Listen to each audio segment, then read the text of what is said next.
kasih Tuhan untuk hari ini. Mari siapkan semua kami. Mari kami biar menerima sesuatu yang baru. Saudara, Tuhan ingatkan di hati saya. Hari ini kalian yang ada kepahitan, ada kemarahan, ada ganjelan. Dengar, di Ayub dikatakan begini. Sekarang keluh kesahku telah menjadi pemberontakanku. Mulainya itu cuma berkeluh kesah. Itu cikal bakal. Itu cikal bakal. Hari ini dengar. Hari ini kebaskan. Sesama buang. Alkitab berkata, sebelum engkau mempersembahkan korban, berdamai. Karena dengar, Tuhanmu tidak bisa disogok dengan ibadah kita, dengan pelayanan, dengan uang. Dia yang punya semuanya.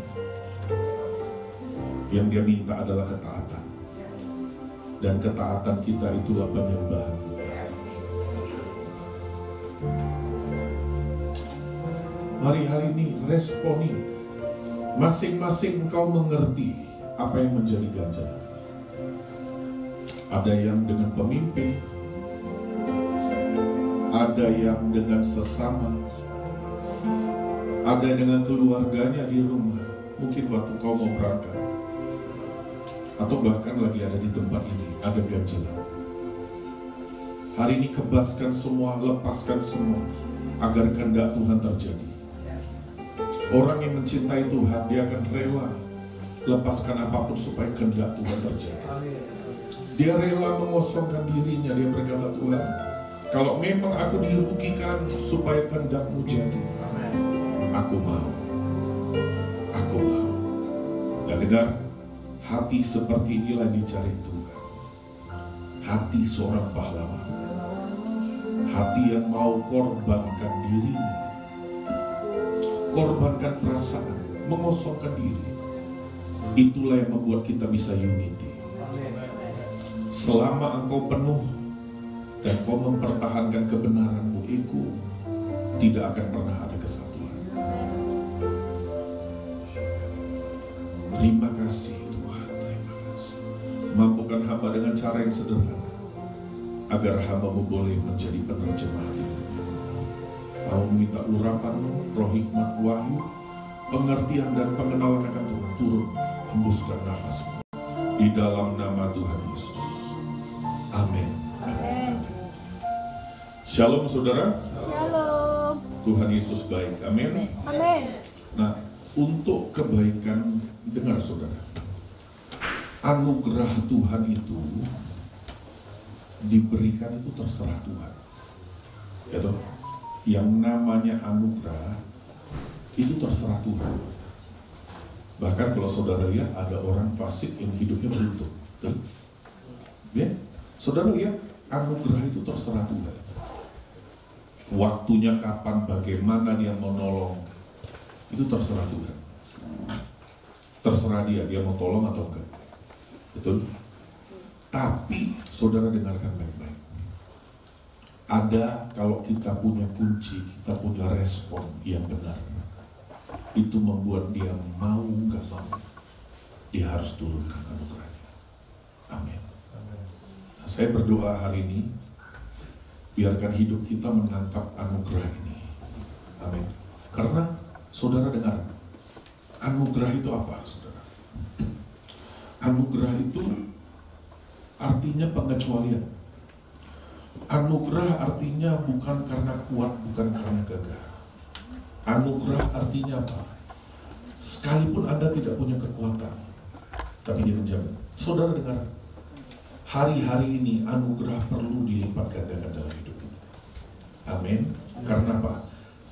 Kita sebagai manusia, hitungan manusia kita pun bisa error, bisa salah. Ada banyak, makanya kita sangat butuh anugerah. Kenapa? Apa yang kadang-kadang sudah terlihat pasti pun bisa menjadi tidak pasti. Makanya kita perlu anugerah. Amin. Nah, orang yang semakin terima anugerah, maka kau akan lihat Anda akan semakin naik, bukan karena kita, tapi karena anugerah itu sendiri. Amin. Nah, saudara, kalau saudara lihat di Alkitab ini ada pintu gerbang, namanya pintu gerbang indah di Bait Allah, saudara. Anda pernah lihat ada cerita tentang Petrus sama Yohanes pernah waktu itu mau masuk ke Bait Allah, ada orang yang duduk-duduk di pintu gerbang indah. Nah, sesudah pintu gerbang, ini anggap pintu gerbang. Nah, orang yang mau naik, saudara, ada kurang lebih ada 15 anak tangga untuk mereka naik ke arah Bait Allah. Ada 15 anak tangga. Nah, saudara, disitulah ditaruh korban mereka sebelum mereka naik. Di situ ada korban, di situ ada persembahan, ada tempat meletakkan korban, ada kantong-kantong, ada pundi-pundi persembahan, baru orang naik. Nah, 15 anak tangga ini dipercaya itu Mazmur 120 sampai 134. Ini adalah Mazmur, dipercaya Mazmur untuk next level, saudara. Amin. Sebuah Mazmur di mana saudara dengar tangga ini melambangkan perjalanan, dan Bait Allah. Setiap kali kalau orang Israel mereka berkata kita akan naik ke tempat yang tinggi, itu bicara soal Bait Allah. Ini melambangkan surga, saudara. Amin. Nah, untuk mereka pada ujungnya sampai ke surga, mereka harus bermazmur. Mereka bermazmur. Mereka berkata, Tuhan, upgrade hidup kami. Bawa kami kepada next level, lebih sempurna lagi untuk mengerti hati dan maumu. Amin. Kita disempurnakan, terus naik. Saudara, kalau saudara tidak pernah merasa engkau perlu diubah, engkau tidak akan pernah berubah. Hanya orang yang bisa sadar kemiskinannya, ketimpangannya, sejauh itulah Tuhan bisa menyembuhkan kau. Amin. Seberapa kau bisa lihat keburukanmu, itu adalah sebuah modal kita dibawa kepada level yang baru. Amin. Dari mana datangnya kemurahan? Dari saudara bisa lihat Anda pelit. Kalau Anda nggak pernah lihat Anda pelit, Anda nggak pernah bisa dapat kemurahan, karena Anda merasa nggak perlu. Tapi kalau saudara bisa lihat, aku ini kok bobrok ya, Anda bisa jadi orang mulia. Amin. Anda berkata, Tuhan, aku butuh Engkau, baru Tuhan berikan. Tuhan pernah berkata, saudara, aku datang bukan mencari orang yang benar, melainkan orang yang berdosa. Bukan orang yang sehat, yang memerlukan tabib, tapi orang yang sakit. Dengan kata lain, Tuhan mau berkata begini, dengar ya, semua kita ada sakit tertentu. Semua kita ini sakit jiwa semua. Jadi sesama sakit jiwa jangan saling mendahului. Amin. Semua kita pesakit. Jadi sesama penyakit. Orang-orang sesama sakit jiwa, jangan merasa lebih hebat. Ya. Saya percaya satu hal, orang semakin kenal Tuhan, dia semakin jago bedah dirinya. Bukan semakin jago tujuh. Amin. Sekali berPaulus, dia berkata begini, di antara mereka, aku paling berdosa. Ya. Orang yang sudah tulis sebagian besar perjanjian baru, orang yang mengalami begitu luar biasa, bisa berkata, saudara, dia ini brengsek. Artinya begini, orang semakin dia kenal Tuhan, semakin dirinya itu dibongkar. Semakin kau lihat keburukanmu, itu adalah modal seberapa kau disembuhkan.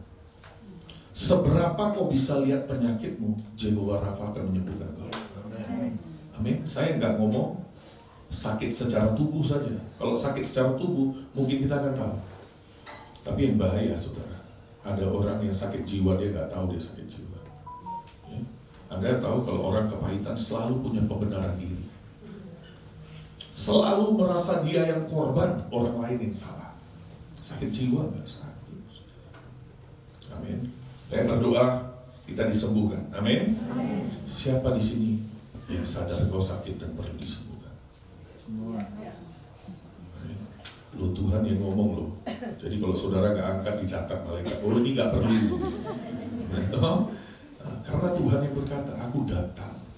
Tabib itu datang. mencari orang yang sakit.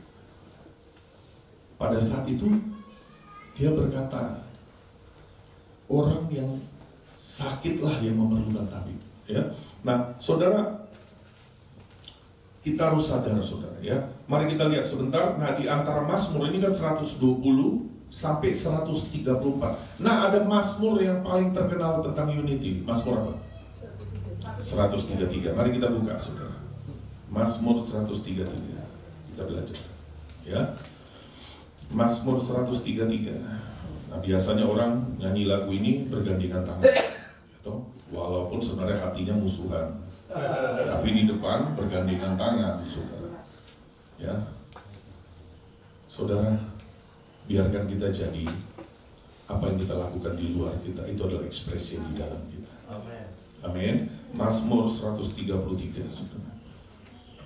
Saya bacakan. Dikatakan begini, nyanyian ziarah. Nyanyian ziarah ini artinya the song of ascent. Nyanyian untuk naik ke next level. Saudara, dengan kata lain, unity itu membawa naik. Amin. Orang yang tidak bisa unity tidak akan naik. Mungkin Anda bisa punya pelayanan tambah. Karena ada gereja-gereja tertentu, saya lihat ya. Saya harap di sini enggak ya. Mereka itu ngikat orang dengan pelayanan. Begitu datang, langsung dikasih pelayanan supaya stay. Padahal orang itu nggak berkualitas. Nah, dikasih, nggak teruji, dikasih. Terus orang ini karena mungkin dia punya karunia, mungkin karena dia punya uang, ditahan. Dia punya semuanya. Kan tanggung jawabnya banyak tuh. Apakah dia berkenan sama Tuhan? Jadi orang bisa aktif, itu nggak menjamin berkenan. Karunia, uang, dengarkan baik-baik, berkat tidak menjamin Anda berkenan. Karunia, ada orang berkata begini, Tuhan, Tuhan, kami mengusir setan demi nama-Mu. Kami menyembuhkan orang, bangkitin orang mati. Kita belum pernah tahu. Itu aja ditolak Tuhan.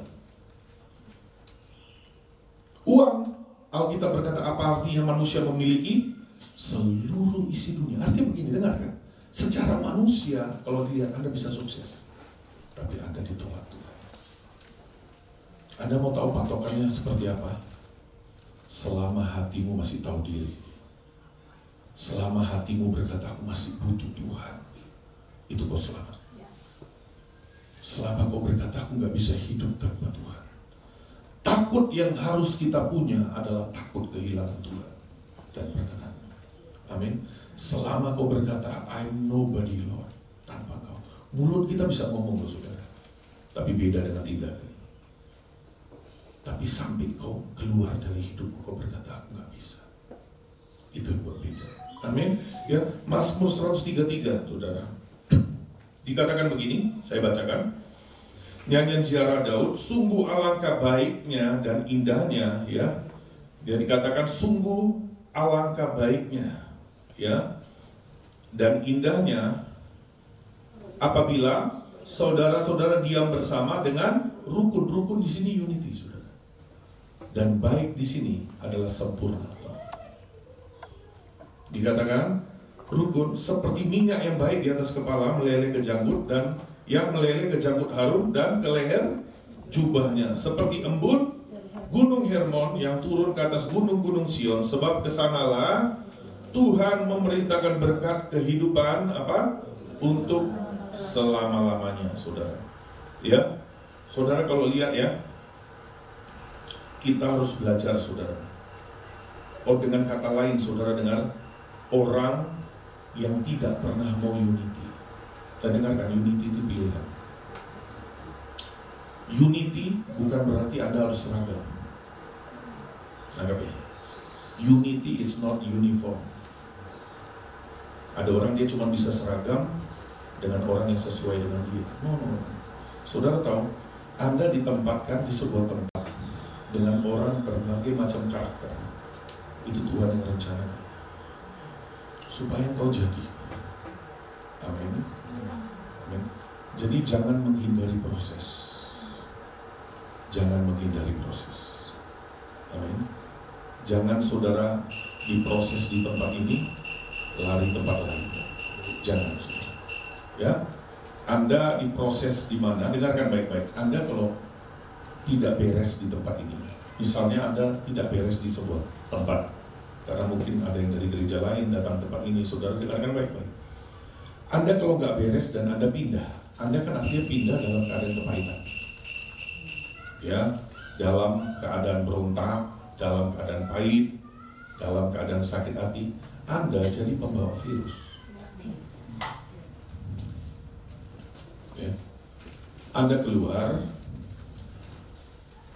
dan dengarkan, Anda akan dapat sebenarnya nanti double tekanannya. Karena apa?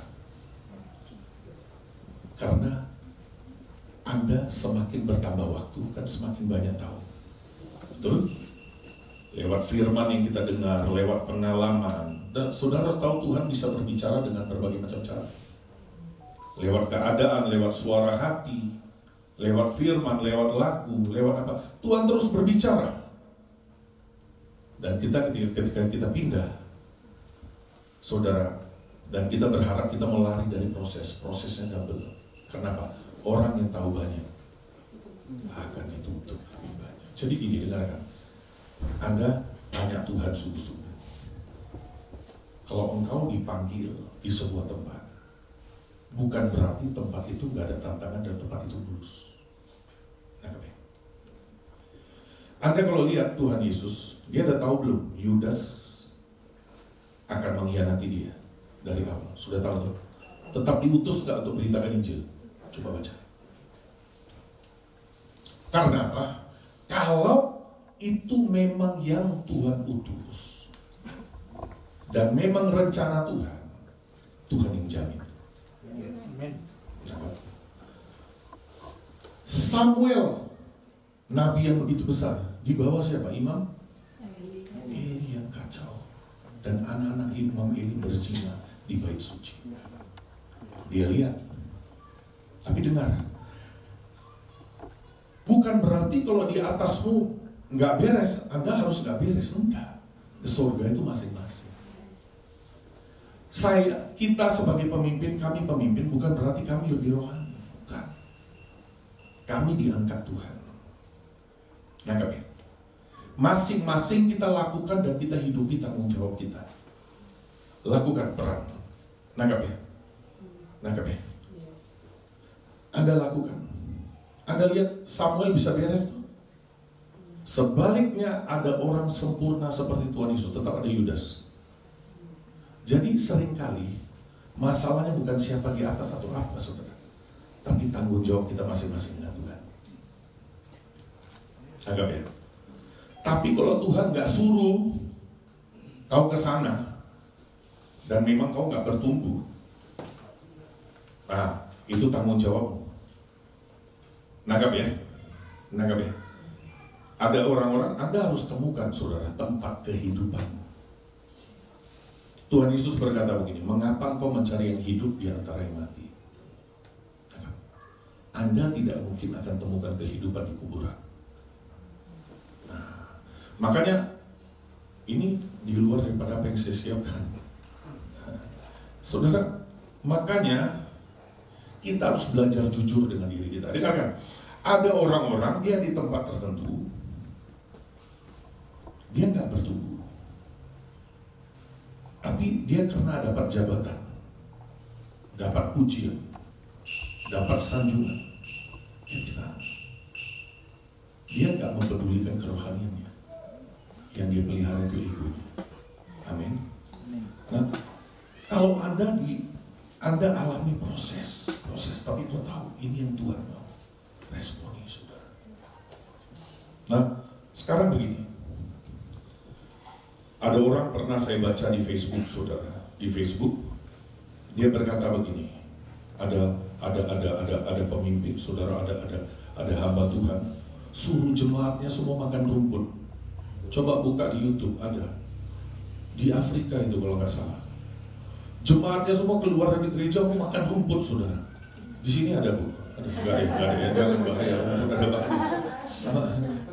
Disuruh makan, mana tahu nanti habis ini makan siang, mari makan siang, sudah tersedia. Makan rumput saudara, dan di situ ini ada orang yang kerjanya setiap hari ngeritik hamba Tuhan. Ada di Facebook, ada. Dia kasih tahu, dia berkata ini, tuh kan katanya nanti kalau ditegur bilang jangan urap, jangan menyentuh orang yang diurapi Tuhan. Inilah begini akibat nuruti yang tanda petik orang yang diurapi Tuhan. Itu bodohmu sendiri. Karena Alkitab berkata begini, umatku binasa karena tidak punya pengenalan akan Tuhan. Amin. Nah, sampai mana sih batasnya untuk kita boleh tunduk kepada pemimpin kita? Kan gitu. Artinya, apakah semuanya yang disuruh ini kita harus lakukan? Buta gitu? Enggak, Alkitab nggak ajarkan gitu. Dengar, di Alkitab itu ada tunduk dan ada taat. Nangkap ya? Ada tunduk, tapi ada yang namanya taat. Saudara, bedanya apa? Tunduk itu relatif. Petrus dan Yohanes mengajarkan, bahkan kalau saudara lihat di dalam kitab Petrus, dia berkata gini, tunduklah kepada pemimpinmu sekalipun bengis. Ini artinya bicara, ini pemimpin yang gak baik, bengis, kasar. Ya, saudara tahu, bengis, kasar, cara nyuruhnya disuruh tunduk. Artinya dia gak pemimpin yang baik, tapi disuruh tunduk. Bedanya apa saudara? Tapi di satu tempat, kalau saudara lihat, Petrus sama Petrus sama Yohanes pernah menentang pemerintah, padahal dia sendiri mengajarkan untuk tunduk kepada pemerintah sekalipun bengis. Pernah ada pemerintah berkata begini, kami melarang kalian untuk memberitakan Yesus. Mereka pernah ditangkap, ditahan dan dikatakan kamu tidak boleh memberitakan Yesus lagi. Pada saat itu dia berkata, mana yang harus kami pilih? Tunduk kepada Allah atau tunduk kepada manusia? Berkenan kepada manusia atau kepada Allah? Saudara dengar, tunduk ini bicara soal yang di luar, tergantung yang disuruh sesuai kehendak Tuhan. Walaupun caranya salah, tapi kalau itu memang kehendak Tuhan, lakukan. Nah, ya? Suami saudara, suami kan contoh pemimpin, ya toh? Pemimpin juga gak boleh semena-mena, ya toh? Kadang-kadang ada suami pakai ayat, tunduklah, gitu. Tunduk, makanya dipakai kata tunduk. Karena apa? Tergantung yang disuruh. Nangkap ya? Tergantung yang diminta. Kalau selama itu kehendak Tuhan, mau cara dia kasar, orang kan ada suami-suami yang kasar, saudara. Jadi ada cerita saudara, supaya cair, saudara tegang semua lihat saya begini. Mungkin tadi lihat rambut dikembangkan. Ya, saudara, ada seorang suami, dia terkenal jahat sekali, jahat. Jadi orang di tempat itu semua udah terkenal, wah itu di sana ada suami yang jahat. Satu hari, karena cerita dia itu udah berkembang kemana-mana, orang nggak tahu lagi orangnya mana. Cerita tentang dia, saking dia jahatnya, sudah berkembang. Nah, satu hari dia masuk di rumah makan, dia dengar, ada loh di komplek kita tuh di ujung sana rumah yang warna itu. Dia bilang, itu kayaknya rumah saya. Iya, suaminya jelek. Dia bilang, kurang ajar nih orang. Dia dengar dia sambil minum kopi atau sambil makan. Iya, dengar-dengar istrinya baik, penyabar. Wah, disuruh apa sama suaminya nggak pernah bantah. Suaminya itu ya 11-12 sama setan dia. Wah ini ngomongin saya. Tapi dia lama-lama dia sadar, iya ya, aku ini kok jahat sekali. Sana sini dia singgah, orang lagi ngomongin dia. Terakhir dia pulang ke rumah, dia berkata begini, Mama sini, duduk dulu. Ya ada apa, Papa? Duduk dulu, aku mau tanya, kenapa kamu bisa sabar sama saya? Sudahlah, gak usah apa. Oh ya, saya setrika baju. Loh, Gembala kita setrika baju tapi ngelawan sama suami. Contoh, kamu jujur aja jujur. Kenapa kamu bisa tunduk? Kenapa kamu bisa sabar? Iya. Terakhir dipepet dia berkata, aku sering ngosek WC. Setiap kali kamu lukai saya ngosek WC. Hah? Cuman begitu bisa bikin sabar, tapi kamu jangan marah ya. Saya ngosek WC pakai sikat gigi kamu. Nah, saudara dengarkan baik-baik, itu bukan tadi kan bedanya tunduk itu di luar. Gitu. Nah, saudara dengarkan baik-baik. Ada tunduk, ada taat. Nah, Petrus ini dia mengajarkan untuk tunduk, saudara. Tunduk ini bicara di luar. Nah, tapi ada yang kedua namanya taat. Taat ini bicara soal sikap hati. Artinya begini, sekalipun misalnya Anda menolak, sorry, yang Bapak suruh, yang Ibu suruh, tidak sesuai dengan apa yang Tuhan mau, hatimu jangan berontak. Nah, hati ini harus tetap dalam posisi nggak boleh marah, tunduk. Hanya orang yang mau tunduk, kau akan lihat, kau akan dipercayakan satu hari menjadi pemimpin. Semakin kalau saudara diproses dengan pemimpin, kok benturan Tuhan dengan pemimpin, saudara dengar, kemungkinan besar Anda akan diangkat jadi pemimpin. Saya alami dalam hidup saya benturan sama pemimpin saya, benturan, sampai saya itu berkali-kali nangis, saudara. Saya nangis bertahun-tahun, saudara. Saya mengalami pemimpin saya keras, saudara. Tapi saya berkata, hari ini itu baik, itu menjadikan saya. Bayangkan kalau nggak ada seperti itu, karakter nggak jadi. Betul? Nah, saudara, lihat. Ya, jadi saya waktu itu, saudara, saya belajar. Sampai satu titik saya belajar begini. Saya lakukan ini. Bukan untuk dia, tapi karena Tuhan. Kalau kita lihatnya langsung manusia, kita akan kecewa. Tapi kalau kita berkata, Tuhan, aku lakukan ini sebagai ekspresi aku menyembah dan taat kepada Engkau, itu kan beda. Amin. Kalau Anda lihat Tuhan, Anda, saudara dengar, Anda tidak akan mungkin bisa berkata kau tunduk kepada Tuhan kalau yang kelihatan nggak bisa tunduk. Amin. Anda harus belajar. Kita tidak akan mungkin, saudara, bisa berkata kita mengasihi Tuhan. Saudara tahu mengasihi Tuhan atau kita tunduk kepada Tuhan, itu level berikut. Level paling awal itu dengan sesama. Amin. Dengan yang kelihatan ini, belajar. Ada orang berkata gini, udah saya dengan Tuhan aja, kenapa? Karena Tuhan kan nggak bisa nyentuh hidupmu. Ya tuh, ada nggak Tuhan bisa pukul lagi? Lalu saudara lihat dia tegur langsung, enggak, saudara. Jadi Anda bisa semena-mena. Tapi dengan orang kan nggak bisa. Jadi kita seringkali merohanikan diri. Saya dengan Tuhan saja. Padahal nggak mungkin Tuhan itu di-bypass manusia dulu. Amin. Amin. Nah, hari ini saudara dengar ini, karena saya tahu masih awal, ya. Saya sebenarnya udah siapkan yang lain, tapi Tuhan ngomongnya berbeda.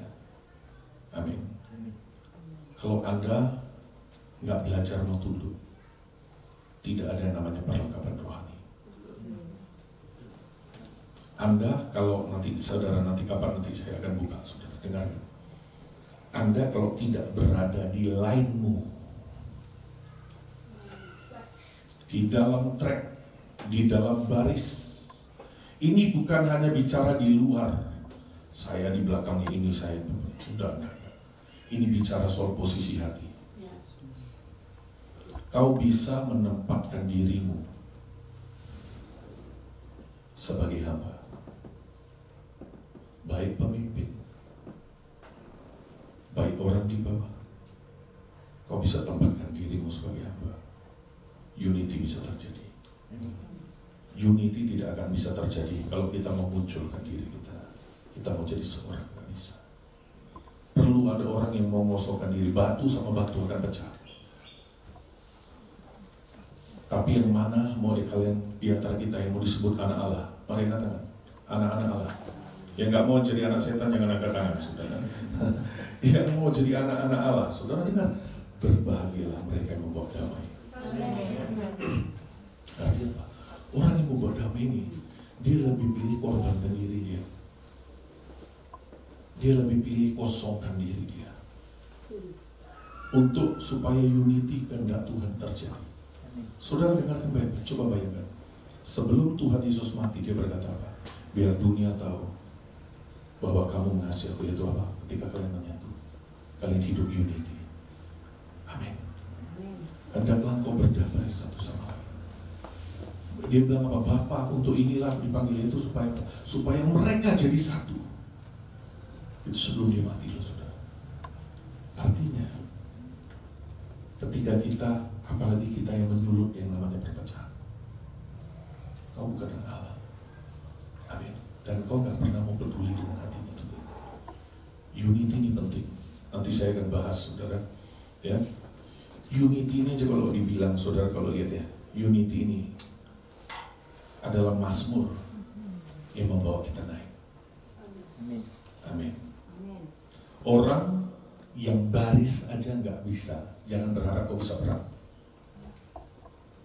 Lo orang baris berbaris saja kau salah, nggak bisa lurus, gimana kau mau berperang? Ini Alkitab berkata gini, belalang sekalipun tidak ada pemimpinnya, dia keluar teratur. Dalam bahasa Inggris dia berkata gini, a locust, even they don't have a leader, they comes out by rank. Walaupun dia nggak punya pemimpin, dia tahu penempatannya dia nomor berapa. Anda kalau tahu ketika belalang itu ditetaskan, ditelurkan, telurnya berserak tuh. Nggak ada yang tahu yang mana pemimpin. Tapi begitu mereka netas, dia bisa tahu, tuh di atas gua. Anda harus ngerti posisimu dalam sebuah tubuh Tuhan. Kenapa? Minyak urapan itu nggak akan turun kalau kebalik lehernya di atas. Nggak bisa. Kepala, leher, semuanya. Jangan, saudara, seburuk-buruknya kepalamu jangan ganti dengan tangan. Bayangkan udah leher gini langsung tangan, saudara. Tuhan nggak mau urapi, Tuhan pun serem, saudara. Nggak mau urapi. Ya, seburuk-buruknya yang pemimpin, saudara. Ya, sekarang ya, yang pemimpin seburuk-buruknya lehermu, jangan pilih ganti paha di sini. Nangkep ya? Tempatkan, mari semuanya berada pada posisi. Masalah dengar-dengar, kita nggak bisa kendalikan reaksi orang, tapi kau bisa kendalikan reaksi orang. Orang itu urusan dia dengan Tuhan. Sikap dia, bagaimana dia memperlakukan kau, itu menyatakan nilainya. Anda jangan turunkan nilaimu karena dia. Nangkep ya? Anda jangan turunkan standarmu. Sebenarnya ketika orang Kristen itu dia buat jahat sama kita, entah pemimpin kita atau orang di bawah kita, atau mungkin sesama kita, ketika dia buat jahat sama kita, dia sedang berkata gini, silakan lu jadi Kristen yang lebih baik dari gua. Gua mundur di belakang, lu jadi lebih baik dari gua. Dia sedang sebenarnya kasih kesempatan. Sebenarnya ketika orang mengkhianati, saudara, coba mikir, saudara. Mau sampai kapan kita gak jadi pelaku firman? Anda pikir pelaku firman itu mudah? Gampang? Tidak. Tapi sebenarnya dalam momen-momen seperti inilah yang terjadi, itu kesempatan kau melakukan firman. Sebenarnya banyak nih kalau kita balik, banyak firman yang kita tidak lakukan. Sebenarnya setiap hari-hari kita itu ada pelatihan yang Tuhan berikan. Salib kita, bentuknya pemimpin kita, bentuknya suami kita, bentuknya istri kita, bentuknya anak kita, bentuknya jemaat, bentuknya sesama kita, teman. Itu salib. Tapi saudara kalian, itulah sebenarnya yang bawa kau naik. Pada ujung ini gesekan Tuhan yang pilih. Ini naik, ini naik, ini naik, ini enggak. Selesai. Amin. Jangan mau jadi amplas. Hari-hari ini saudara, lebih baik kita digesek daripada kita jadi tukang gesek. Hari-hari ini lebih baik nih Anda menjadi pemberi daripada penerima. Ya, ini waktunya. Jangan selalu minta dimengerti, mengerti. Saudara lihat, sebelum orang masuki bait suci, di situ ada kantong korban, ada kotak-kotak korban. Tapi kalau lihat cerita Petrus, di tempat orang meletakkan korban, ada orang yang minta dia dikasihani. Di tempat orang memberikan korban, di tempat orang memberi, dia jadi penerima. Dia nggak pernah naik. Orang ini setiap hari cuma sampai gerbang. Dia puas, jadi cuma sekedar penerima. Ada orang yang selalu gini, ngertiin saya dong. Ngertiin sakit saya, ngertiin. Saudara dengarkan baik-baik, orang yang selalu minta dimengerti adalah anak-anak. Nggak peduli seberapa kau sudah tua. Karena apa? Usia tidak menjamin kedewasaan. Tapi kalau saudara yang dewasa, sekalipun kau masih muda, kau belajar memberi pengertian. Orang yang selalu minta dimengerti, kau nggak pernah kemana-mana. Sementara saudara dengarkan baik-baik, atmosfer untuk naik ke bait Allah, itu atmosfernya korban. Korban perasaan, korban hati, korban disalah mengerti. Ya, tapi mau nggak kau berkata, keluh, aku diam. Jadi kehendakmu, apapun yang terjadi, nggak ada sesuatu yang kebetulan. Tuhan bekerja dalam segala perkara, termasuk perkara kau disakiti, termasuk perkara kau dikhianati, termasuk perkara ketika kau disalah mengerti. Allah turut bekerja dalam segala sesuatu itu untuk mendatangkan kebaikan. Kau akan lihat ternyata nanti satu hari ya, yang kau buang, sakit-sakit yang kau buang itu ternyata kendaraan percepatan. Lebih Anda diproses, lebih sebenarnya Anda yang bilang berkata begini, cuma saya pemimpin saya keras. Sama dengan karena kau spesial. Orang semakin spesial, prosesmu lebih daripada orang lain. Ya, tapi jangan menderita karena kebodohan sendiri ya. Bilang, oh ini saya menderita karena pemberontakan. Oh ini saya menderita karena nyuri, nyolong, masuk penjara. Oh saya menderita buat Tuhan, saya mau bayar harga. Enggak ada, lu bayar harga kebodohanmu. Tapi kalau kau menderita buat Tuhan, ada kemuliaan. Amin. Siapa yang mau jadi orang yang spesial di hadapan Tuhan? Ya nggak mau, gak usah. Yang mau. Oke, turunkan tangan. Saudara tahu Tuhan Yesus disayang Bapa di surga, disalib kan? Semakin Anda spesial, semakin prosesmu itu lebih. Nangkep ya? Hari-hari ini dengar, jangan lihat pertandingannya orang. Jangan banding. Apa yang kau terima itu udah porsi. Dan berkata Tuhan, ajari aku punya reaksi. Amin. Supaya apa? Saudara dengar, kalau Anda bisa sepakat dengan penderitaan yang Tuhan beri, penderitaan itu nggak pernah sia-sia, dia mengerjakan. Alkitab berkata gini, kalau dilihat di Alkitab, nggak usah buka saudara, nanti aja saudara, nanti akan banyak ada sesi, nanti banyak buka Alkitab. Di belakang, penderitaan sekarang ini yang kau alami, mengerjakan. Artinya dengar, penderitaan mengerjakan sesuatu. Dalam hidup kita ada sakit-sakit tertentu. Ketika kau jadi anak Tuhan, ada sakit-sakit tertentu yang harus belajar kau dekati. Dunia mengajarkan kalau ada sakit jauhi. Tapi kekristenan mengajarkan apa yang menyakiti kau dekati. Makanya dengar, solusinya bukan Anda keluar kalau sakit hati. Itu bukan solusi. Nah, kami izinkan Kalau memang nanti Tuhan sudah berkata selesai, ya beda lagi. Tapi kalau belum dan Tuhan memang mau, saudara, jangan. Ini kelas, ini pembentukan, ini bawa kau naik. Amin. Amin. Percayalah, percayalah. Gak ada tempat manapun sempurna. Ada satu jemaat, tante-tante. Dia datang, dia bawa tas, saudara. Dia masuk gereja, dia lihat, ih, Bapak gembalanya tidak pernah lihat saya. Ya toh, sombong itu orang.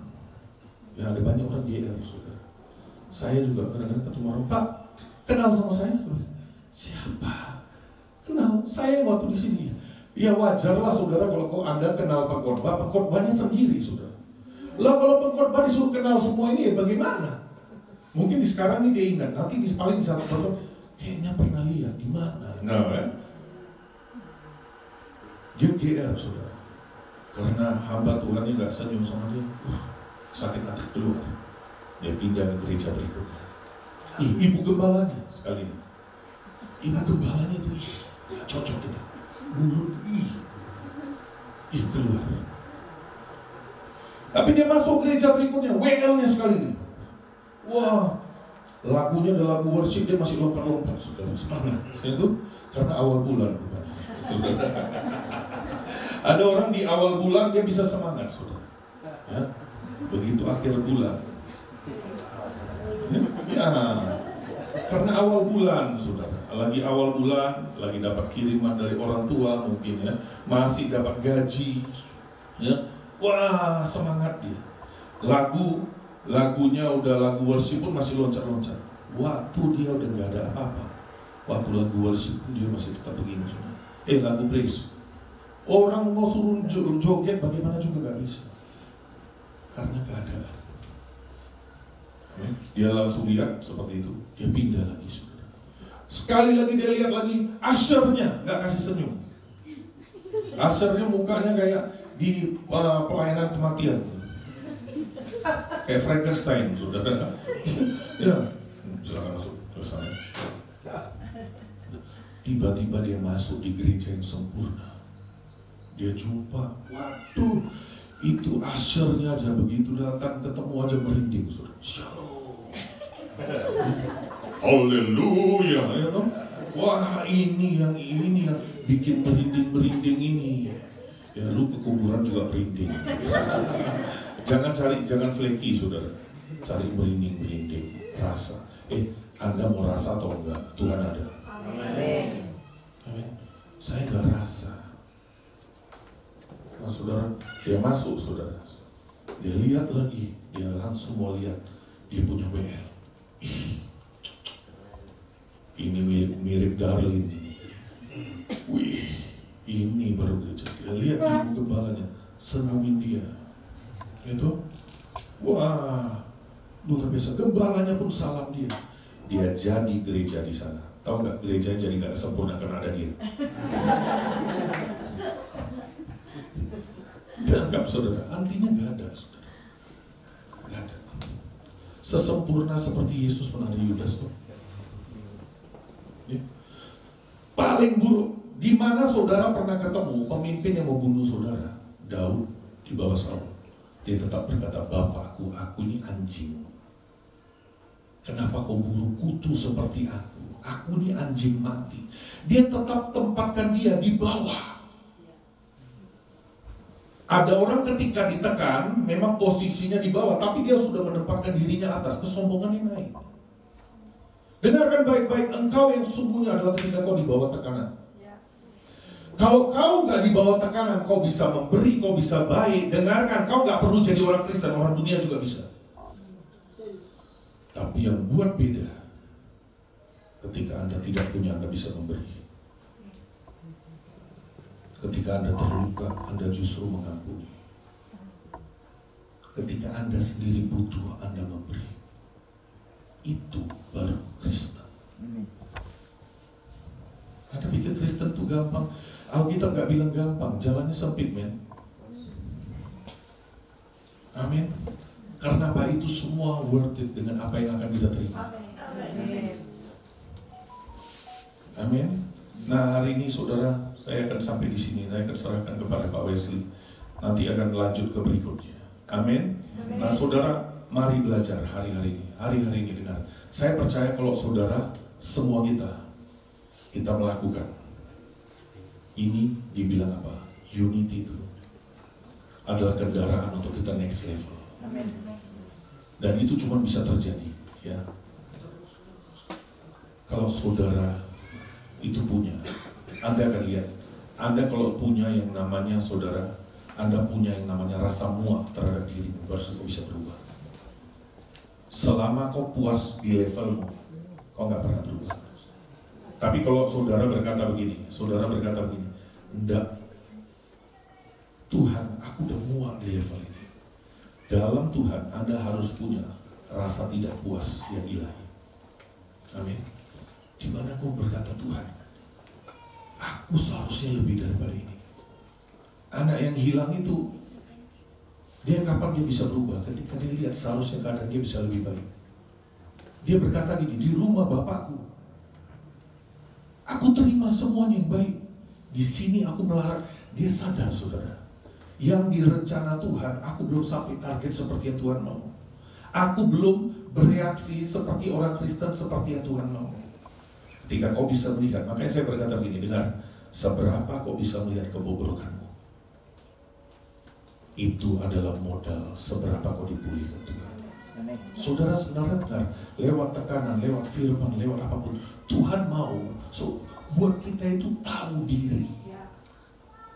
Saudara tahu, sebenarnya pelajaran yang paling sulit itu kita mengenal diri kita. Orang itu gampang bedah orang lain. Lihat aja, sorry, saya sudah tahu kalau ada dosa ini. Dia sendiri nggak tahu dia dosanya apa. Contoh kalau saudara lihat kita aja, begitu kita nasihati orang, kita jadi wise banget. Tapi begitu kita berhadapan, kita on banget. Begitu kita berhadapan dengan diri kita, seringkali saudara dengar, tumpul sekali ke bawah, ke dalam. Tapi kita tajam keluar. Tapi sebenarnya yang lebih sehat adalah dengarkan baik-baik. Paulus, semakin sebenarnya yang sehat kita ya, kita semakin kenal Tuhan, kita semakin bisa bedah diri kita. Amin. Beri kemuliaan kepada nama Tuhan.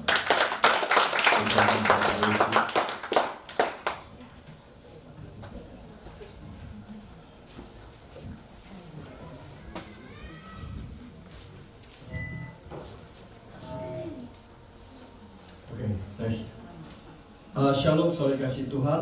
Shalom. Saya percaya apa yang hambanya sampaikan ini adalah isi hati Bapa. Amin.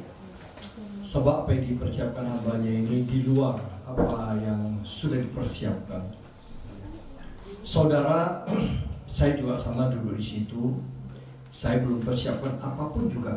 Sementara hambanya sampaikan, saya coba tanya Roh Kudus, apa sih sebenarnya unity itu? Dalam sifat kerohanian kita, apa yang sudah sampaikan, bentuk karakter, sifat pribadi kita, panggilan kita itu penting sekali.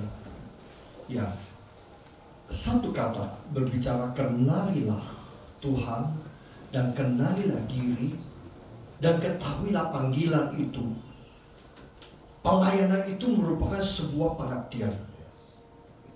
Bukan kepada sesama manusia, tapi kenalilah Tuhan panggil engkau dan saya dalam sebuah ladang. Itu merupakan sebuah panggilan.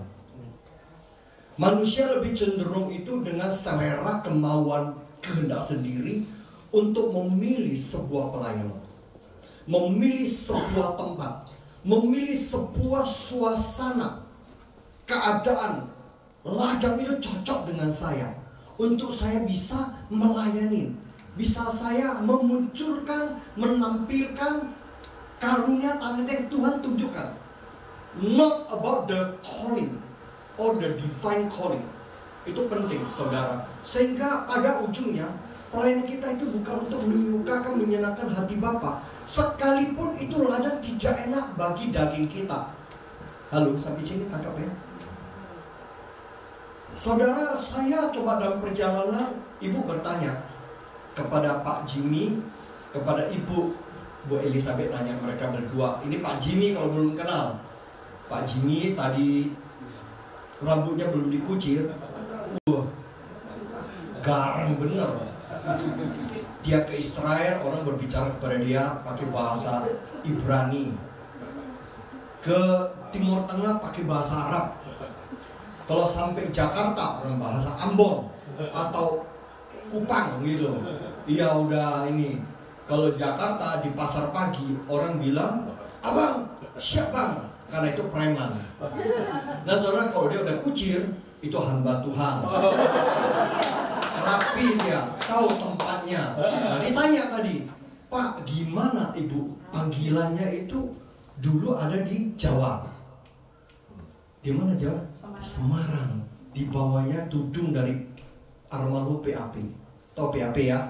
Pembekalan akhir pemberangkatan ke surga. Itu PAP. Oke, itu adalah Petrus Agung Purnomo. Kok bisa? Enak di Jawa pelayanannya, udah dikasih rumah kan. Pokoknya enak. Ditawarin mobil, tawarin PK yang gimana? Kok bisa? Dilalai ada di Bitung. Tahu Bitung ya? Bukan Belitung. Bitung itu di Manado. Dari Manado ke Bitung itu perjalanan sekitar 2 jam ya. 1,5 jam. 1,5 jam kalau macet ya nggak terhitung waktunya. Dikatakan kontainer kalau jalan berjejeran itu paling jengkel kok.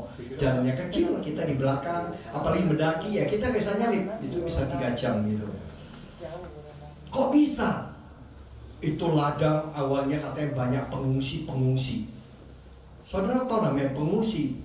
Bisa paham ya, kolektornya kira-kira bisa bayangkan ya dengan ditawarkan. Nah, saudara, ini adalah divine calling. Saya tadi duduk saya Tuhan itu unity apa ya? Sebenarnya saya nggak ada jadwal, udah dihapus sama ibu sih, nggak ada jadwal. Saya minta jadwal sama bapak tadi, Pak tolong nanti aku sisipin ya. Karena dia lihat jadwal saya udah hilang. Pokoknya hilang gitu aja lah, nggak tahu gimana. Jadi 2 Timotius 4 ayat 7. Ini sebuah firman yang untuk orang-orang yang sudah terbujur di sebuah peti 1x2, paling-paling 1,5x2 lah. Itu khotbah untuk di sana. Atau di koran-koran dulu kita lihat. Udah ketemu? 2 Timotius sampai 7. Ada di belakang ini. Kita baca ya 2, 3. Aku telah mengakhiri pertandingan yang baik. Aku telah mencapai garis akhir. Dan aku telah memelihara iman. Betul ya? Di koran kita lihat ya. Saudara semua, khotbah ini untuk orang hidup, ke orang mati. Nanti Selasa kita dapat ibadah penghiburan untuk kekasih kita, rekan sekerja kita yang sudah berpulang terlebih dahulu, Ibu Aili, ya cowok Aili, Ibu Singgi. Nanti BSB hari Selasa dapat, dan firman ini sama. Kasih sedikit aja, karena saya udah siapin firman ini sama firman itu, tapi ada yang lain ya. Saudara, kata bertanding, saya mau bicara bertanding. Itu berbicara bertanding, itu bicara sebuah perlombaan. Dan pertandingan itu berbicara tim. Saya bicara sepak bola deh, saya nggak bicara pertandingan pingpong, nggak asik. Paling asik itu kalau sebuah pertandingan itu ada tim sepak bola. Demi sepak bola orang berani tidak tidur begadang, apalagi namanya World Cup. Supir saya si Udin juga sama, pagi ngantuk-ngantuk udah minum kopi sepanjang malam nggak tidur. Nah saudara, bela ini itu tim sepak bola. Oh gak gampang saudara. Nah saya bicara pertandingan bahasa Yunani namanya epilafo. Epilafo terjemah adalah merebut, meraih. Nah, sebuah pertandingan berbicara ujungnya adalah gol, betul ya? Waktu gol, hore, supir tadi elok yang kedua namanya Hori, namanya Hori, ya namanya Hori, ya Hori, Pak Hori. Nah, saudara, gol itu adalah sebuah gol. Firman ini berkata, Rasul Paulus katakan di golnya itu apa? Mahkota kemuliaan. Halo. Nah, berarti pertandingan itu bicara tim.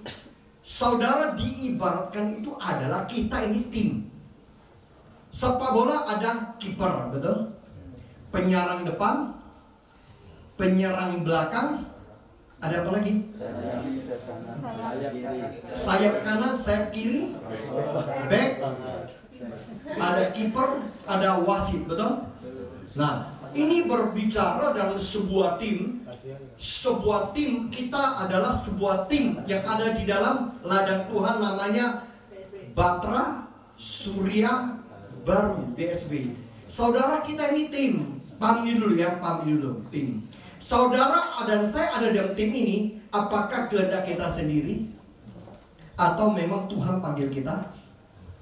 Dari sekian ratus pelayan ladang-ladang Tuhan yang ada, kita ada di BSB. Apakah kebetulan? Tangkap dulu itu. Itu adalah panggilan, betul?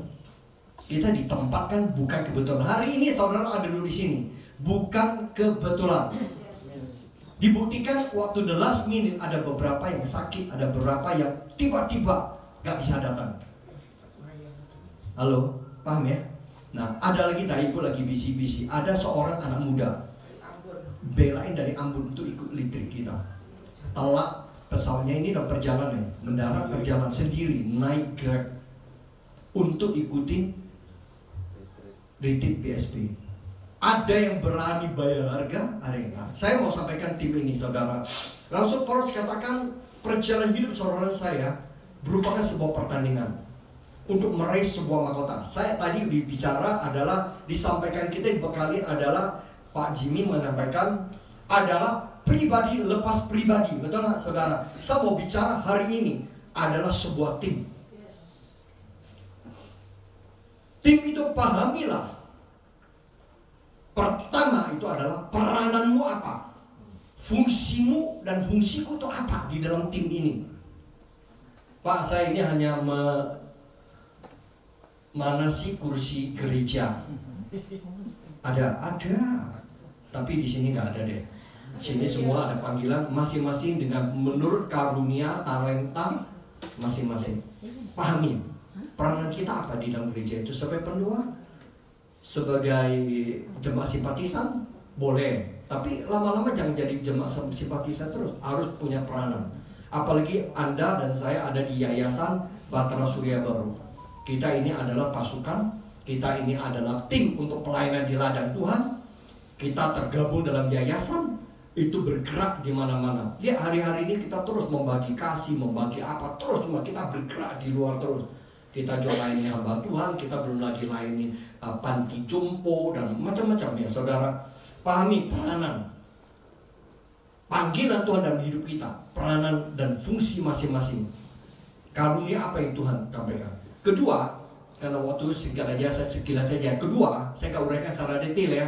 Kedua itu adalah ketahuilah setiap tim itu ada kaptennya, ada komandonya, ada pemimpinnya. Pemimpin ada yang tunggal, ada yang majemuk, ya kan? Ada yang 2-3 orang pemimpin. Di pemimpin ketahuilah, mengenallah siapa itu pemimpin, dan paling penting itu kenali apa yang menjadi visi dan misi, goal daripada tim ini lewat pemimpin. Oke, yang kedua itu sangat penting sekali. Mau sepakat dengan pemimpin, itu penting saudara. Banyak orang hanya datang mau mengekspresikan talentanya, pelayanannya, sak mau udele. Yang menonjol di situ, kalau tidak, wah saya nggak mau. Pokoknya dia jalan sendiri, gerak sendiri, pemimpin, ya dia lewatin aja. Itu nggak bisa, nggak akan capai. Coba sebuah tim sepak bola yang peranannya adalah yang di sayap kiri, dia lari ke sayap kanan. Dia adalah penyerang, dia gak bisa. Nah, pemimpin itu punya komando. Kamu harus sana, kamu harus begini. Setelah oper bola, kamu harus begini. Itu bola kamu bukan kamu menyerang, tapi kamu oper bola kepada penyerang. Itu perintah siapa? Pemimpin. Seorang penyerang itu bisa nyerang kalau dia dapat operan bola. Kalau yang satu dari gol, dari gawang sana, dia giring sendiri, terus dia bok, tapi dia nyerang sendiri. Itu karena orang itu punya kapasitas yang lebih, kepiawaian, jurusnya tinggi. Dia bisa kirim bola, dia jalan dari lapangan ujung ke ujung, dia sampai ini. Pernah lihat begitu? Ada atau enggak? Saya kira dalam tim sepak bola yang profesional tidak ada terjadi. Dari ujungnya kirim, ada bolanya itu harus punya tatanannya. Tatanan siapa yang mengatur? Aturan siapa yang mengatur? Yaitu pemimpin, kaptennya, betul kan? Tapi lihat nggak ada di awal orang demikian? Ada. Di dalam gereja ada nggak orang yang mokong? Ada, gitu loh. Ini adalah bukan peranan dia atau peranannya temennya. Dia bisa WL, dia bisa, ini semua bisa. Dia ambil alih semua, bisa. Ada. Jadi tolong pahami peranan masing-masing. Bagaimana mau kita diatur dalam peranan kita, fungsi kita oleh pemimpin. Ada orang multifungsi. Ya, oke ya, kedua ya. Mau sepakat, mau berkorban, mau bayar harga itu. Yang ketiga, saudara, mau mengerti peranannya teman. Tadi kan peranan sendiri kan, peranannya teman. Menghargai peran teman. Oh, saya cuma mau mendengar dari pemimpin aja. Teman kalau berikan komando atau apa, enggak, saya nggak mau. Saya nggak tunduk kepada teman. Betul, secara liturginya, secara organisasi betul. Tapi sama teman itu adalah kita bagian supporting. Saudara, jadi hari ini saya bicara ada segala secara organisasi, secara tatanannya. So, kita harus paham. Kita harus menghargai. Seandainya teman ada kekurangan, kita jangan biarkan dia berjalan dalam kekurangan, tapi kita wajib mengisi, bukan mengambil alih, mensupport, mengisi.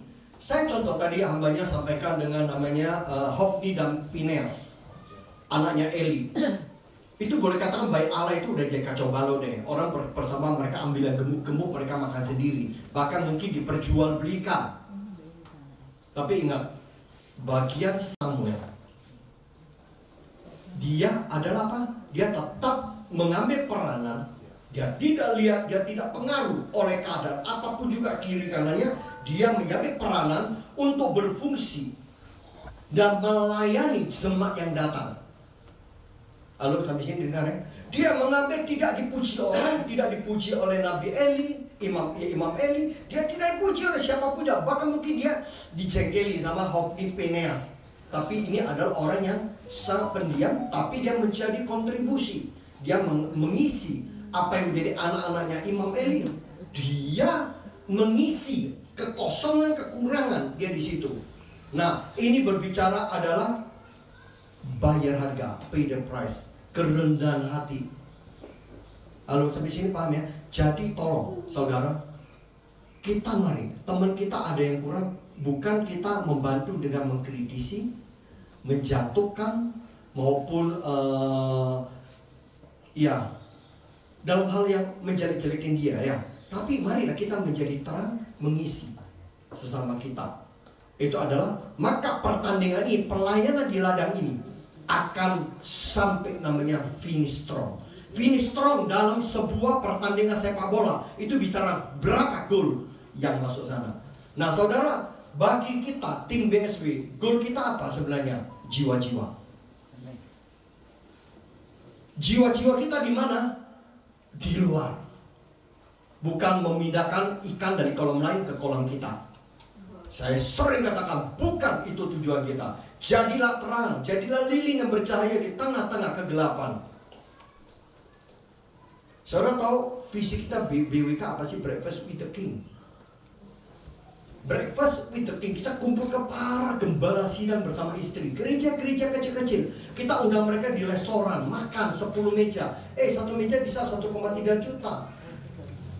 Ada 1 juta. 10 meja 10 juta. Ngapain kita undang mereka makan? Kita feeding mereka. Feeding mereka apa? Kita cari pembicara-pembicara yang bagus. Kita cari berkat buat mereka, biar mereka bangun.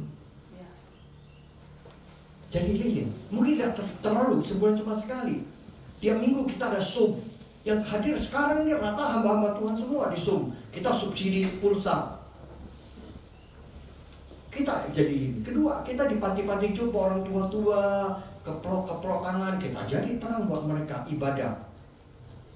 Kita jadi bangun di tengah-tengah sekolah, rumah-rumah pintar, dan banyak di kampung-kampung kita ini. Kita bekerja sama polseknya dekat BSP, berkali-kali kita bagi kasih kita ini lewat mereka.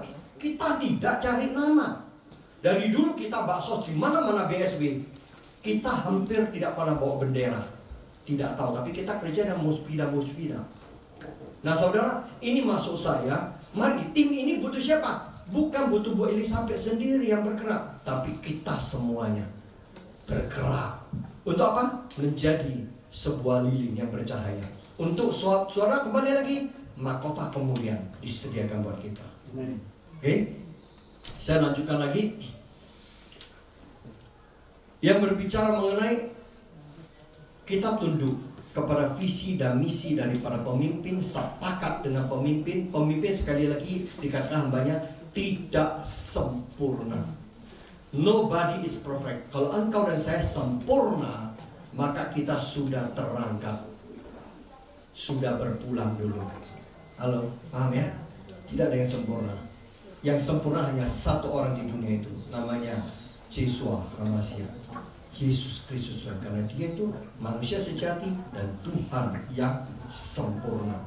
Saudara, terakhir saya mau sampaikan, kita jadi sebuah bagian supporting tim. Karena waktu sudah supporting. Loh, kok bisa? Makanannya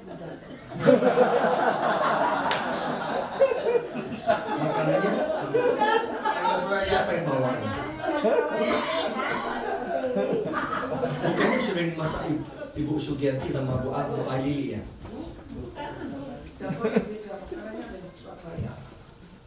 Oh, dari Bu Lucy. Ya, oke. Bapak Ibu sekalian, panggilan Tuhan dalam hidupmu dan hidupku, paham benar. Apa itu posisi kita? Peranan kita. Itu sangat penting. Saya contoh ya, dipanggil oleh Tuhan untuk merestafet pelayanan daripada papa mamanya Bu Elizabeth di Papua. Sekian puluh tahun, kita udah jalan 15 masuk 16 tahun. Saudara anak muda, benar, saya kenal benar. Kalau bilang kenyamanan saya tidak mau. Saya ingat ketika gereja itu ditinggal oleh papa mama. Tahun berapa, tahun nggak enak. Saya kalau ke Manokwari, saya harus naik Merpati Fokker 28 kalau salah ya. Itu dari Surabaya ke Makassar. Udah datang di Makassar jam 1 pagi. Saya harus berangkat dari situ ke Sorong. Dari Sorong menanti ketidakpastian. Pesawat kecil, yaitu pesawat Twin Otter. Itu dua baling-baling, hanya isi 8 orang. Kadangkala kita sampai di Sorong, di Biak sampai di Biak tidak ada pasti. Kita turun, jadwalnya nggak nyambung, harus tunggu lagi waktunya. Kita masuk hotel. Karena masuk hotel, udah dijemput, mendadak bisa jemput. Kenapa? Tergantung cuaca, karena lihat gunung-gunung lama-lama, lihat cuaca. Habis dari cuaca itu kita naik nih, udah naik ke pesawat. Sebentar suruh turun lagi, sedang antar ke hotel lagi. Bapak Ibu, itu saya jalani bertahun-tahun. Dan setiap bulan waktu itu saya harus ke sana. Saya kerja, saya pegawai, minta izin. Saya kerja, cari waktu, bawa uang, gaji kadang-kadang nabur di situ. Saya jalani, saudara. Panggil. Hari ini, ketahuilah, orang sakit kudis saja kadang-kadang, aduh duduk nanti sakit kudis kayak anakku di rumah streaming aja. Padahal pelayanan. Halo, dengar baik-baik. Kalau kita mau menemukan pelayan Tuhan yang sejati, lihat namanya gereja Pantekosta zaman dulu. Saya ingat GPPS, Om Isa Liu Lewi Santosa. Itu katakan, sekali Yesus pasti Yesus, sekali dapat pasti dapat. Sampai hari ini mereka lagi baca terus itu. Mereka diutus, anak sekolah teologi, gak dibekali apa pun, masuk ke hutan, buka ladang-ladang di situ. Orang Pantekosta, saya pelayanan tahun 70-an, 80-an. Saya di desa-desa bersama almarhum Om Harol, yang teman-teman itu termasuk Pak Sudi Dharma, waktu itu baru bertobat. Kita ketemu hamba-hamba Tuhan. Itu sering dilempari ular. Malam hari ular berbisa. Bahkan di kamarnya berapa ekor itu ular berbisa. Kirim orang desa, dikirim, dibuangnya kotoran. Keplak, keplak, keplak, keplak. Nyanyi. Hanya satu gitar, dua kerja, ibunya main gitar, bapaknya main gitar, ibunya WL. Di sana cuma ada 7-8 orang. Mereka mulai dari situ ada. Sering tengah kebaktian orang satu kampung di rumah itu ular-ular masuk ke dalam ruangan. Saudara, itulah pelayanan yang benar. Hari ini kita memilih. Hari ini kita melihat suasana. Hari ini kita melihat berapa apa yang saya bisa dapat sana. Ketenaran saya kah? Ketika saya berdiri, umatnya ada ratusan orang kah? Bapak Ibu, saya alami itu. Ketidakenakannya saya sudah minta izin, terdampar di situ lagi. Saya bagaimana untuk meminta izin ke atasan saya lagi? Saya alami, saudara. Karena apa? Saya melihat papa mamanya Bu Elis, wakil direktur rumah sakit di Aachen di Jerman. Istri saya lahir di situ. Punya kedudukan, punya mobil. Saya lihat dulu kan ada foto yang hitam putih itu kan. Udah enak, ada AC, ada penghangat, mesin penghangat. Pokoknya di Jerman sangat maju. Dia enak. Kecil-kecil, gendut-gendut, saya gemuk. Kecil udah gemuk. Itu pakai mantel, pakai muda, itu pakai topi. Zaman dulu tahun 60-an. Karena papa itu adalah UNER. Zaman dulu adalah kedokteran di UNER. Mamanya adalah dosen ngajar di UNER dari pendidikan Belanda. Mereka dipanggil ambil S2, ambil ahli bedah di Jerman. Enak, tapi Tuhan panggil orang tuanya. Untuk apa? Untuk sebuah panggilan di hutan-hutan. Ada di Maluku. Nggak tahu. Tadi tanya, saya cerita, mungkin ada yang sudah dengar, ada yang belum. Bagaimana panggilan papa mamanya? Mamanya adalah seorang nabiah. Tahu nabiah ya? Karunia nabi. Tuhan sering berbicara. Mamanya itu adalah seorang pendidikan Belanda, penyanyi yang luar biasa, pemain piano, pemain namanya akordeon, ya serius nyanyinya. Mamanya multi talent, mamanya. Tuhan berbicara ke mamanya, kamu sudah sampai di sini cukup di Jerman. Aku akan utus engkau ke satu tempat, diberikan penglihatan. Sebuah tempat yang banyak sekali orang, tapi orang itu hitam-hitam, keriting-keriting. Zaman tahun 60-an, mamanya menangkap itu adalah Afrika. Halo, betul ya? Afrika, lalu hitam-hitam, keriting-keriting. Kalau Pak Jimmy kan memang timur, tapi belum keriting, belum hitam itu ya loh. Orang NTT, orang Ambon belum. Itu hitam bener, pekat ini keriting-keriting. Mereka angkat tangan, mereka menyembah Tuhan. Sebuah fenomena. Tuhan dan aku utus engkau tempat ini. Dan Tuhan kasih nama, namanya Manokwari. Tahun 60-an di dalam peta tidak ada namanya ketemu Manokwari. Itu di posisi di Jerman. Berkali-kali Tuhan tegaskan, itu harus di time ini waktunya. Dia bilang, iya Tuhan.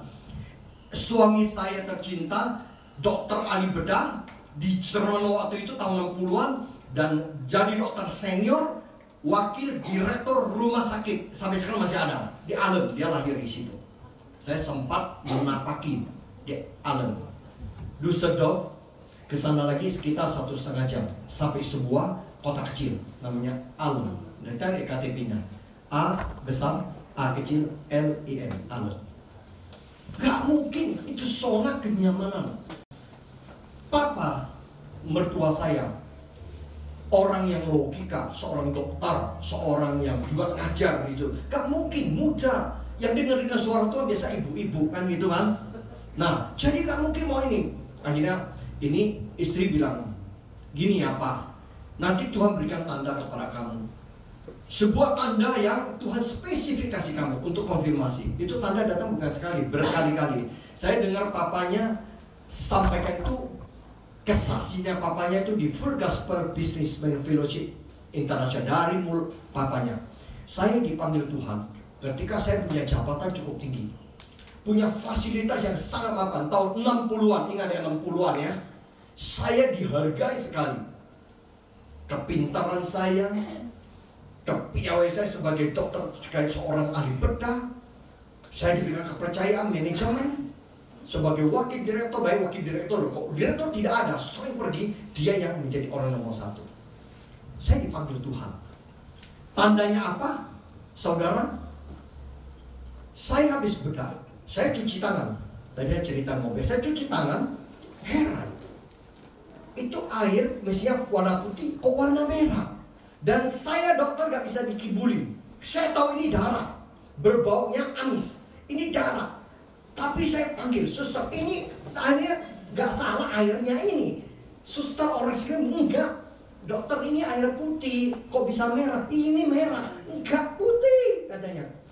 Suatu hari itu udah sekian kali saya bawa air itu 1 gelas, saya masuk ke dalam laboratorium, saya cek, ini darah.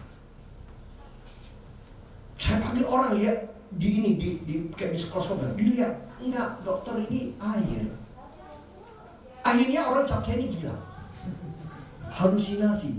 Loh, berani nggak kamu dioperasi dengan orang yang pikirannya, jiwanya udah gak karu-karuan? Nggak mungkin, no? Nah, itulah memaksa keadaannya. Papa terima visi.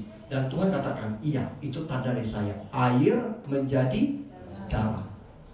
Apa yang terjadi di Firaun di Mesir itu sungguh-sungguh itu darah.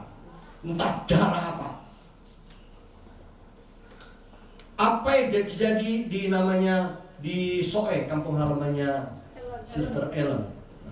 Itu air menjadi anggur. Itu sungguh-sungguh anggur.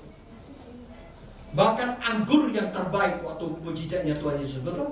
Itu Tuhan kita, Tuhan yang ajaib, Tuhan the living God. He is the miracle God. Saudara, Pak Dokter waktu itu terima itu menyerah. Lu gak menyerah juga orang akan katakan, ini dokter saya ngomong air jadi darah, air jadi ini something wrong ini. Operasi jadwal-jadwal mulai dikurangi dong, ya kan?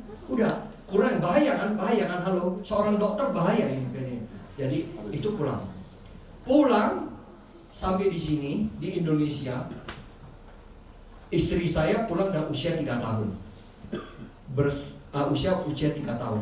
Dia beda dengan adiknya, usianya 3 tahun. Jadi waktu pulang, mamanya dia itu hamil. Sementara diutus ke Afrika, mereka pikir udahlah biar melahirkan anaknya dulu, bereskan keluarga besar ada di Surabaya. Setelah saya pulang agak besar baru kami pergi. Tuhan pasti paham dan ngerti. Sementara diminta pemutusan di Departemen Kesehatan di Jakarta, dokter berikan namanya, kita butuh seorang direktur rumah sakit umum, rumah sakit RSUD.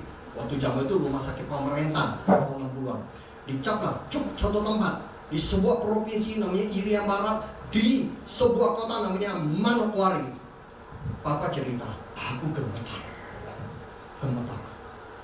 Manokwari ada di Indonesia. Berarti Tuhan utus saya bukan Manokwari. Langsung dia dulu gak ada Google, gak ada Waze, gak ada Mbah belum lahir waktu itu ya, Google belum lahir. Jadi dia lihat, di mana? Di Irian Barat, di Kepala Burung. Peta belum ada. Dan yang ada itu adalah hutan belantara. Mereka diutus. Orang rumah, keluarga besar mengatakan, kamu ini gila. Keluarga besar, keluarga dokter semua, keluarga itu keluarga dokter. Dokter kulit tungkosan sampai terakhir. Usia 90-an baru meninggal, dipanggil pulang. Usia ada Ham, ada semua dokter sampai kepala 10 semua dokter hari ini. Nah saudara, orang bilang gila, memang miring. Pergi ke hutan, cari peta dilihat, orang tuanya apa semua lihat peta, nggak ada, itu hutan semua. Saudara, ini maksud saya panggilan Tuhan, paham? Hari ini engkau menari, rasanya ya kok monoton, ya kira apa-apa. Tangkap visi dari Tuhan. Kamu jadi seorang penari, setiap kali ada event, kami menari, engkau menari dengan kuat. Ketika engkau tahu, engkau menari raja segala raja, itu adalah celebration. Saya katakan, ibadah itu sebuah celebration. Itu perayaan. Memuji, menyembah, mengagungkan, mengeluh-elukan raja segala raja ada di singgasana. Dan dia kalau ada, hadirannya ada. Kita yang penari itu, contoh aja penari, itu betul-betul dia menari dengan kuat untuk menyukakan hati Bapa. Seorang pelayan WL, singer, sama halnya. Oke, saya melihat tanda-tanda kampung tengah kita akan tidak berbunyi lagi. Itu makanan sudah OTW, sudah datang. Karena kita harus kerja waktu, saya tidak mau melanggar taruhnya di jam 1 kita masuk lagi. Ya, mudah-mudahan ya kalau 10 menit ya, karena kita tuh kerja waktu. Nah saudara, ini sebuah panggilan. Dalam pertandingan, dalam panggilan Tuhan ada sebuah hal yang penting. Beranikah kita menaburkan benih kita, hidup kita baik harga, mati di situ. Pak Jimmy bersama Ibu ada di tengah-tengah pengungsi, betul Ibu ya? Pengungsi Gaatan itu, orang-orang yang tidak terlayani, orang-orang yang luka batin, orang-orang yang jiwa mereka sakit. Kita ada jadi terang, jadi lilin. Kehidupan Tuhan jangan sampai hari ini, lihat. Rambut tetap bertumbuh, tambah hari tambah gondrong, tambah gede awalnya, ya besar ini dia dong, otot-ototnya itu. Cuma dia di sini kalau lama-lama rusak kalau kumpul sama novel. Diundang makan terus, cicipin. Pak Luki aja kabur karena novel itu. Cicipin sampai perutnya udah buncit, sampai malam besok nggak makan. Ya dong. Nah jadi saudara, mari kita belajar sesuatu, bayar harga. Jangan lihat kiri kananmu, lihat panggilan Tuhan di dalam ladang Tuhan ini. Sementara mungkin BSP tidak ada bergerak, itu sel. Bukan artinya dia tidak bergerak. Kita harus belajar. Oke? Saya kira itu kita naik sebuah pujian mana ini.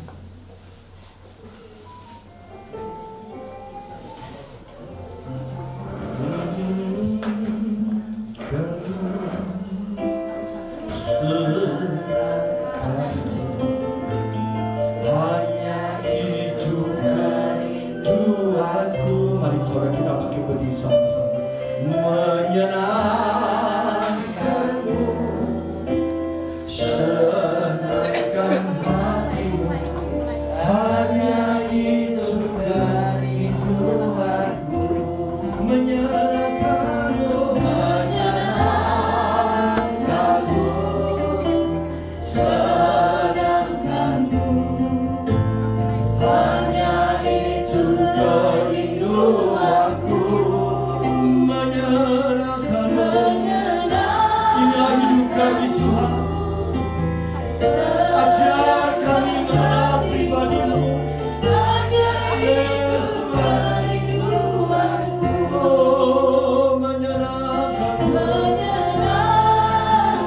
Kerinduan hati kami,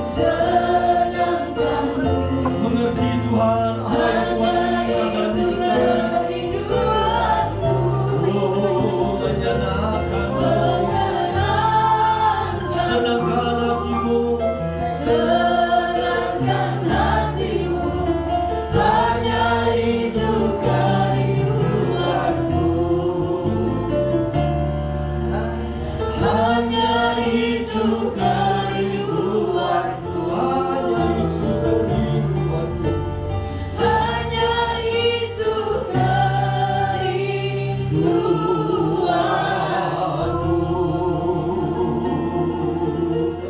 Saudara kasih Tuhan, kita pejamkan mata kita sejenak. Biarlah firman, izinkan firman Tuhan masuk dalam hidup kita.